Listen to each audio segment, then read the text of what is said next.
Guys and welcome to my YouTube channel जहां पर हम मैथ्स को थोड़ा सा कम डिफिकल्ट और थोड़ा ज़्यादा इंटरेस्टिंग बनाने की कोशिश करेंगे।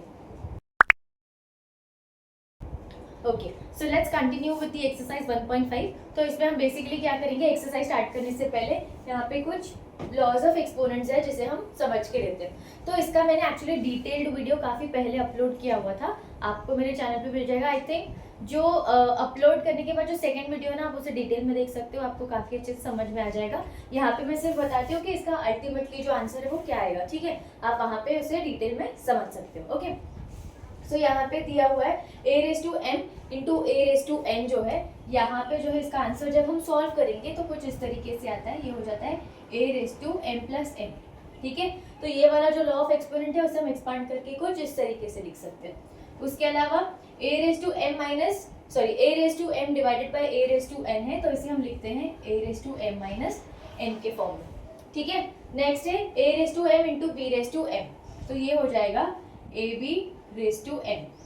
ये क्या हो जाएगा, a b raise to m हो जाएगा। सिमिलरली यहाँ पे a raise to m bracket raise to n है, तो इसका आंसर आ जाएगा a रेस टू mn।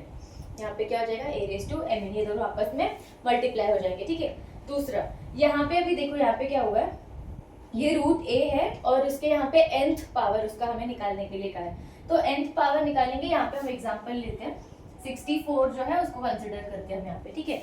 तो अब मुझे 64 के बारे में कहा है कि मुझे 64 का सेकेंड रूट निकालना है, एज इन उसका स्क्वायर रूट बताना है, ठीक है। मतलब कौन से दो नंबर्स को आप आपस में मल्टीप्लाई करोगे तो आपको 64 मिलेगा। यहाँ पे क्या है, 2 है ना। तो मतलब यहाँ पे ये जो डिनोमिनेटर में नंबर दिया हुआ है ना, इससे हमें क्या, उसका सिग्निफिकेंस क्या है कि आप कौन से नंबर को 2 टाइम्स मल्टीप्लाई करो तो आपको क्या मिल जाएगा, 64 मिल जाएगा, ठीक है। तो यहाँ पे भी वही सेम चीज़ है, मैंने इस फॉर्म में लिख दिया है। तो यहाँ पे हम इसे लिखते हैं, देखो यहाँ पे क्या है, a रेस टू 1/n है, यहाँ पे 64 रेस टू 1/2, तो इसे इस फॉर्म में लिख देते हैं। तो यहाँ पे रूट के अंदर आ जाएगा 64 और बाहर आ जाएगा 2। तो 64 जो है, 64 का स्क्वायर रूट क्या है, 8। 64 का स्क्वायर रूट क्या है, 8, ये हमें पता है। मतलब बेसिकली हमने क्या किया, 8 को 2 टाइम्स मल्टीप्लाई किया तो हमें मिल गया 64 मिल गया, ठीक है। अभी और एक चीज करते हैं, यहाँ पे मुझे 64 का थर्ड रूट निकालना है, ठीक है। 64 का क्या करना है, थर्ड रूट निकालना है। मतलब ऐसा कौन सा नंबर है जिसे मैं 3 टाइम्स मल्टीप्लाई करती हूँ तो मुझे क्या मिल जाएगा, 64 मिल जाएगा। तो हम बोल सकते हैं क्या कि 4 इंटू 4 इंटू 4 जो है उससे मुझे 64 मिल जाएगा। तो क्या 4 इंटू 4 इज 16, 16 इंटू 4 इज क्या, 64। तो बेसिकली यहाँ पे अगर मैं इस तरीके से कुछ लिखती हूँ, ये जो 64/1/3 है, तो अगर मैंने उसे इस फॉर्म में लिखा, 64 की जगह पे लिख दिया 4/3, क्या लिख दिया, 4/3। तो यहाँ पे ये आ गया इस तरीके से 1/3, फिर ये 3 और 3 कट हो जाएगा और मुझे आंसर क्या मिल जाएगा, 4 मिल जाएगा। तो क्या हम इस तरीके से सॉल्व कर सकते हैं कि मुझे 64 का थर्ड रूट निकालना, तो मुझे क्या मिल गया, 4 मिल गया। सिमिलरली यहाँ पे भी ये वाले क्वेश्चन में भी देखते हैं, जो 8 वाला है, 64 की जगह पे मैं 8 को सब्सटीट्यूट करती हूँ, तो ये हो गया 8 रेस टू 2 और ब्रैकेट के बाहर 1/2। यहाँ पे क्या था, 64 रेस टू 1/2, तो 64 की जगह पे मैंने 8 स्क्वायर लिख दिया और ये हो गया 1/2। ये 2 और 2 कट हो गया, तो हमें अल्टीमेटली आंसर क्या मिल गया, 8। मतलब 64 का सेकेंड रूट क्या है, 8 है। 64 का स्क्वायर रूट क्या है, 8 है, ठीक है। यहाँ पे 64 का भी हमें क्यूब रूट भी मिल गया या फिर थर्ड रूट भी मिल गया, वो क्या मिल गया हमें, 4। अभी वापस से देखते हैं, अगर मुझे 64 का 6th रूट निकालना है, क्या करना है, 6th रूट निकालना है। 6th रूट का क्या मतलब है कि ऐसा कौन सा नंबर है जिसे मैं 6 टाइम्स आपस में मल्टीप्लाई करती हूँ तो मुझे मिल जाएगा 64। जैसे इस केस में क्या था, 64 को कौन से नंबर को हमने 3 टाइम्स मल्टीप्लाई किया तो हमें 64 मिला, तो उसका आंसर आ गया था 4। तो 4 इंटू 4 इंटू 4 किया तो हमें मिल गया 64। अभी हमें यहाँ पे फाइंड आउट करना है कि ऐसा कौन सा नंबर है जिसे मैं 6 टाइम्स मल्टीप्लाई करती हूँ तो मुझे मिल जाएगा 64, ठीक है। तो यहाँ पे देखते हैं, 2 इंटू 2 इंटू 2 इंटू 2 इंटू 2, ठीक है। तो यहाँ पे क्या हो गया, 2 2 jar 4, 4 2 jar 8, 8 2 jar 16, 16 2 jar 32 and 32 2 jar 64 मिल गया। इसका क्या मतलब है कि अगर मुझे 64 का 6th रूट निकालना है तो हम यहाँ पे किस तरीके से लिखेंगे, 2 रेस टू 6 ब्रैकेट के बाहर 6 और ये दोनों कट हो गया और हमें 64 का 6th रूट क्या मिल गया, 2 मिल गया। तो इस एग्जाम्पल से समझ में आ गया इसका क्या मतलब है। तो यहाँ पे जब हमें यहाँ पे लिखती हूँ, अगर ये 64 है, 64 का मुझे कहा था कि आपको सेकेंड रूट निकालना है, तो मैंने क्या निकाल दिया, 8 निकाल दिया। फिर मुझे कहा था 64 का थर्ड रूट निकालना है, तो हमने क्या कर दिया, 4 निकाल दिया। फिर कहा था कि 64 का आपको थर्ड रूट सिक्स्थ रूट निकालना है, तो हमने अगेन क्या निकाल दिया, 2।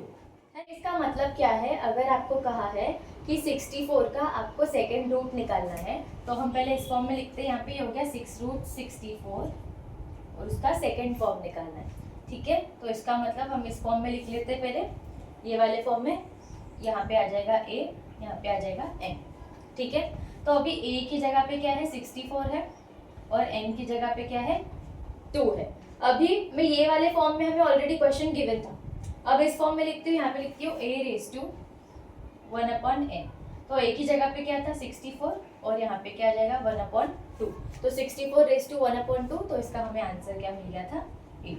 अभी इसे सॉल्व कैसे करना है मैं आपको क्वेश्चन में और एक्सप्लेन कर दूंगी। ये काफ़ी मतलब थोड़ा सा कंफ्यूजिंग था, बट काफ़ी इजी भी है। अगर आपको फिर भी कुछ कंफ्यूजन है तो आप कमेंट कर सकते हो, I explain you again, but I hope इतना काफ़ी था उस चीज़ के लिए, ठीक है।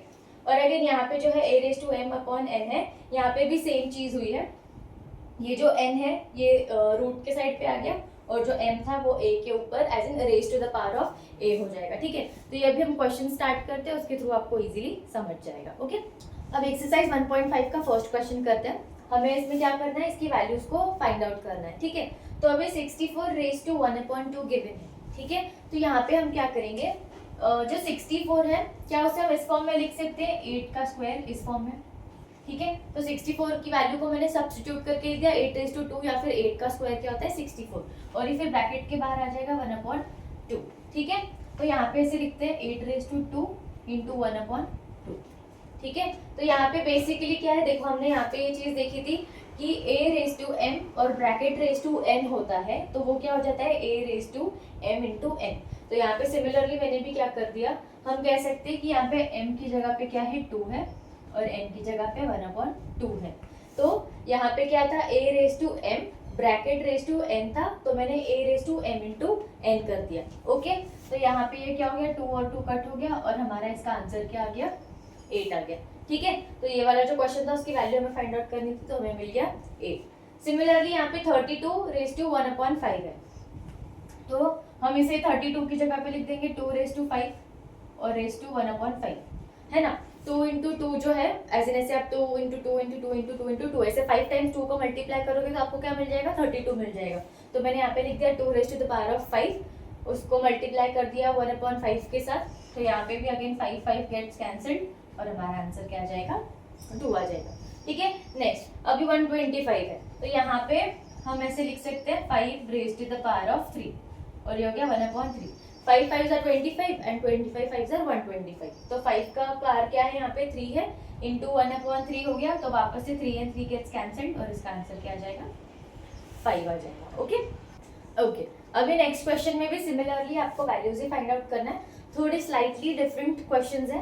तो यहाँ पे सबसे पहले हम क्या करते हैं, 9 की जगह पे, पहले फर्स्ट वाला जो क्वेश्चन है 9⁻3/2, तो यहाँ पे हम 9 की जगह पे लिख देंगे 3 स्क्वायर।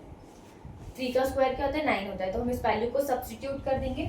फिर यहाँ पे ये हो गया r⁻3/2, ठीक है। अगेन ये वाली आइडेंटिटी है, अगेन a⁻m ब्रैकेट n, तो उसके लिए क्या हो जाएगा, a⁻m इंटू n।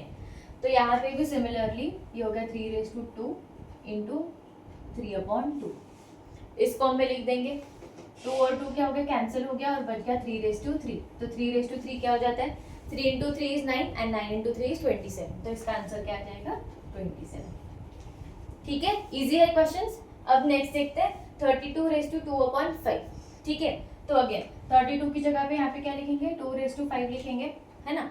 32 की जगह पे क्या आ जाएगा, 2⁻5, ब्रैकेट के बाहर आ जाएगा 2/5, वापस से मल्टीप्लाई हो जाएगा 2⁻5 इंटू 2/5, 5 गेट्स कैंसल्ड, ये हो गया 2⁻2, और 2⁻2 का ही मतलब क्या होता है, 4, ठीक है। नेक्स्ट 16⁻3/4, अभी 16 क्या है, 3/4 है, तो इसे हम इस फॉर्म में भी लिख सकते हैं कि ये क्या है, 4 का स्क्वायर है ना। यहाँ पे क्या हो रहा है, 4 का स्क्वायर है, लेकिन अभी मैं इसे अगर इस फॉर्म में लिखूंगी ठीक है। तो कुछ भी कैंसिल नहीं होगा यहाँ पे, मतलब ये इसको क्रॉस भी कर सकते हैं आप, लेकिन उसके अलावा एक ईजियर तरीके से हम क्या कर देंगे, इसकी जगह पे मैं यहाँ पे क्या लिख दूंगी 2⁴ लिख देती हूँ। यहाँ पे क्या लिख देती हूँ 2⁴, क्योंकि 2 × 2 4, 4 2 8 एंड 8 2 16। तो सेम बात है, ऐसे लिखे है, इस तरीके से लिखे, बट थोड़ा कैलकुलेशन को इजियर परफॉर्म करने के लिए हम यहाँ पे क्या लिख देंगे 2⁴। तो यहाँ पे अल्टीमेटली ये ब्रैकेट के बाहर आ जाएगा 3⁴, ये हो गया 2⁴ × 3⁴, दिस 4 and 4 gets cancelled और यहाँ पे आ जाएगा 2⁵, दैट इज 8। ठीक है, तो यहाँ पे इसका आंसर क्या आ जाएगा 8 आ जाएगा। Okay, next 125 - 1/3। अगेन 125 का भी हमने क्वेश्चन पीछे ही देखा था, तो 125 की जगह पे सब्स्टिट्यूट कर देंगे 5�3, ब्रैकेट के बाहर आ जाएगा -1/3। ठीक है, तो यहाँ पे ये 3 और 3 गेट्स कैंसल्ड और आपका आंसर क्या आ जाएगा 5⁻⁻1।